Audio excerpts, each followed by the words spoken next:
আসসালামু আলাইকুম। নমস্কাৰ দোস্ত।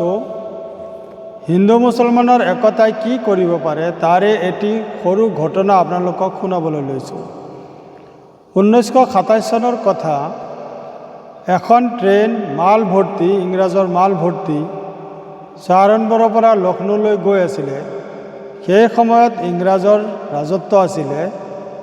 এনেতে সেই ট্ৰেইনখন খুব স্পীডে গৈ আছিলে লক্ষ্ণৌলৈ।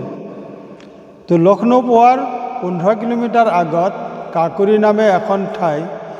সেই ঠাই পোৱাৰ লগে লগে এজন টুপি পিন্ধা ব্যক্তি অৰ্থাৎ আশফাকুল্লাহ খান আৰু এজন লম্বা মুছ থকা ব্যক্তি অৰ্থাৎ শ্বহীদ ৰাম প্ৰসাদ বিছমিল, এই দুয়োজনৰ মাজত চকুৰে কথা হৈ আছিলে। তো সেই ঠাই পোৱাৰ লগে লগে ট্ৰেইনৰ চেইনডাল টানি দিয়া হ'ল আৰু তাতে ট্ৰেইনখন ৰৈ গ'ল। লগে লগে কেইবাজন ব্যক্তিয়ে ইংৰাজৰ যিসকল অধিকাৰী আছিল বা ড্ৰাইভাৰ বা অন্যান্য আৰু ব্যক্তিসকল সকলোৰ সন্মুখত বন্দুক ধৰি দিলে, কোনোবাই পিস্তল ধৰি দিলে আৰু ৱাৰ্ণিং কৰি দিলে যে জেগা আছে হিলনা নেহি ৱৰ্ণা গুলি চলা দুংগা। তো এনেকৈ কৰি সেই ট্ৰেইনখন তাতে ৰখাই দিয়া হ'ল আৰু সেই ট্ৰেইনত থকা যিমান মাল আছিল সকলো মাল লুটি লোৱা হ'ল। আপোনালোকে নিশ্চয় জানে ইংৰাজৰ বিৰুদ্ধে আন্দোলন চলি আছিলে সেই সময়ত, আৰু আন্দোলন চলাবলৈ হ'লে নিশ্চয় মাল, টকা পইচা, হাতিয়াৰৰ প্ৰয়োজন হয়। তো সেই ট্ৰেইনৰ পৰা লুটা গোটেই মালখিনি ভাৰত স্বাধীন কৰোঁতে সেই আন্দোলনকাৰীসকলৰ বহুত সহায় কৰিছিলে। তো আখিৰকাৰ সেই কেছতেই ইংৰাজে শ্বহীদ ৰাম প্ৰসাদ বিছমিল আৰু শ্বহীদ আশফাকুল্লাহ খান আৰু শ্বহীদ ঠাকুৰ ৰৌশন সিঙৰ বিৰুদ্ধে ফাঁচীৰ সাজা শুনোৱা হ'ল। তো যোনদিনা ফাঁচি দিয়া হ'ল অৰ্থাৎ 19 ডিচেম্বৰ 1927 চন, আগদিনাখন উকিল আহি পেলাই তেওঁলোকৰ লগত লগ ধৰিলে। উকিলে তেওঁলোকক ক'লে যে যদি আপোনালোকে ইংৰাজৰ সন্মুখত মাফি মাগে তেতিয়াহ'লে হয়তো সাজাত কিবা হেৰাফেৰি হ'ব, সাজাত কিবা আপোনাৰ ঢিলা দিয়া হ'ব পাৰে। তো গতিকে আপোনালোকে মাফি মাগি লওক ইংৰাজৰ সন্মুখত। তো এই তিনিজন আমাৰ বীৰ শ্বহীদে কি উত্তৰ দিছিলে জানেনে বাৰু?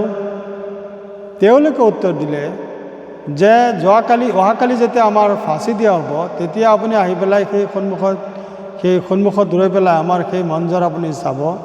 আমি কোনেও একো কষ্ট অনুভৱ নকৰোঁ আৰু একো বেজাৰো নহওঁ। আমি হাঁহি হাঁহি চুমা খাই আমাৰ ফাঁচীৰ ৰছীডাল আমি ডিঙিত লগাম, তবু আমি ইংৰাজৰ তাত মাফি নামাগো, মাফ নোখোজোঁ ইংৰাজৰ সন্মুখত। তো এই আছিল আমাৰ বীৰ শ্বহীদ যোদ্ধা শ্বহীদ ৰাম প্ৰসাদ বিছমিল, শ্বহীদ আশফাকুল্লাহ খান আৰু শ্বহীদ ঠাকুৰ ৰৌশন সিং। তেওঁলোকৰ এটি চমু ঘটনা। কি কাৰণে তেওঁলোকক শ্বহীদ কৰা হৈছিলে, কি কাৰণে এই তিনিজনক ফাঁচি দিয়া হৈছিলে, তাৰ এটি সৰু ঘটনা মই আপোনালোকক শুনালোঁ যে इन तीनों ने क्या कहा कि हम चूमते हुए फांसी के फंदा को गले में लगाएंगे, फिर भी अंग्रेजों से माफ़ी नहीं मांगेंगे। এই আছিল হিম্মত। আৰু সেই হিন্দু মুছলমান একতাই কাম যদি নকৰিলেহেঁতেন, হিন্দু মুছলমান এক হৈ যদি ইংৰাজৰ বিৰুদ্ধে যুদ্ধ নকৰিলেহেঁতেন, ইংৰাজৰ বিৰুদ্ধে আন্দোলন নকৰিলেহেঁতেন, তেতিয়া হয়তো আজি আমি কেতিয়াও স্বাধীনতাৰ মুখ দেখা নাপালোহেঁতেন। সেয়া আছিল হিন্দু মুছলমানৰ একতা। তো ৰাজনৈতিক দলবোৰে আমাক যিমানেই ভাঙিবলৈ চেষ্টা নকৰক কেলেই, যিমানে আমাক ভাগ কৰিবলৈ চেষ্টা নকৰক কেলেই, আমি সদায় হিন্দু মুছলমান এক হৈ থাকিব লাগিব। তেতিয়াহে আমাৰ দেশৰ শক্তি বাঢ়িব আৰু তেতিয়া আমাৰ সন্মুখত দুশ্মন আমাৰ সন্মুখত টিকিব নোৱাৰে। তো গতিকে আমি সদায় হিন্দু মুছলমান সদায় এক হৈ থাকিম ইনশাআল্লাহ। আৰু যিমানে আমাৰ মাজত ভাগ কৰিবলৈ, আমাক ভাগ কৰিবলৈ যোনে চেষ্টা নকৰক কেলেই, আমি সেইবোৰক প্ৰশ্ৰয় নিদিওঁ ইনশাআল্লাহ। ধন্যবাদ, শুক্ৰিয়া।